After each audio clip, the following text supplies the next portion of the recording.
கலைஞர் கருணாநிதி 99 பிஜேபியோட கூட்டணி சேர்ந்தார்.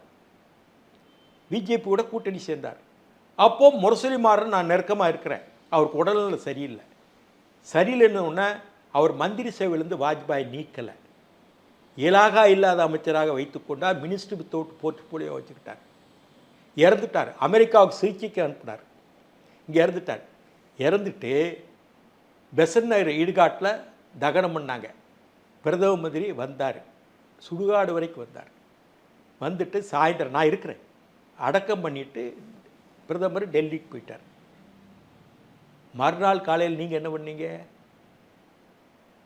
பிஜேபி கூட்டிலேருந்து வெளியே வர்றோம். பிஜேபி கூட்டிலேருந்து வெளியே வர்றோம். காங்கிரஸில் சேர போகிறோம். சரி, ரைட்டு. 2G விவகாரம் நடக்கும் பொழுது உங்களுக்கு அருண் ஜேட்லி ரொம்ப நெருக்கம் தானே, என்ன உதவியெல்லாம் பண்ணார். சரி, இப்போ நீங்கள் 2வது தடவை நாடாளுமன்ற உறுப்பினராக போனீங்க. உங்களுக்கு தனி பங்களா எப்படி கிடைச்சது மேடம்? தனி பங்களா ஃப்ளாட் தானே கொடுப்பாங்க. சவுத் அவென்யூ, நார்த் அவென்யூ, மீனாபாக்கம்னு தானே ஃப்ளாட் கொடுப்பாங்க. உங்களுக்கு தனி பங்களா கொடுத்தாங்களே. பிஜேபிக்காரங்கிட்ட கேட்டு வாங்கினீங்களே, உதவி கேட்டு. அதுக்கு அருண் ஜேட்லி தான் உதவி பண்ணார்.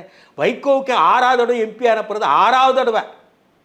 அவர் 77 பார்லிமெண்ட்டுக்கு போயிட்டார். 1977 பார்லிமெண்ட். இப்போ தான் தனி பங்களா கிடச்சிருக்கு.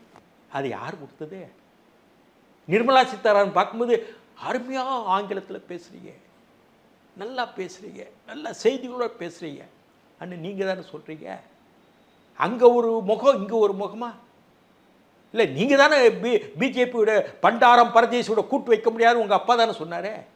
சொல்லி ஒரு வருஷத்தில் கூட்டணி வச்சார்ல. டிஆர் பாலுக்கு ஒரு மந்திரி, முரசொலி மாறனுக்கு ஒரு மந்திரி, ஆர் ராசாவுக்கு ஒரு 3 மந்திரி கொடுத்தாங்கல்ல. இப்போ அப்போ மட்டும் இனிச்சதா?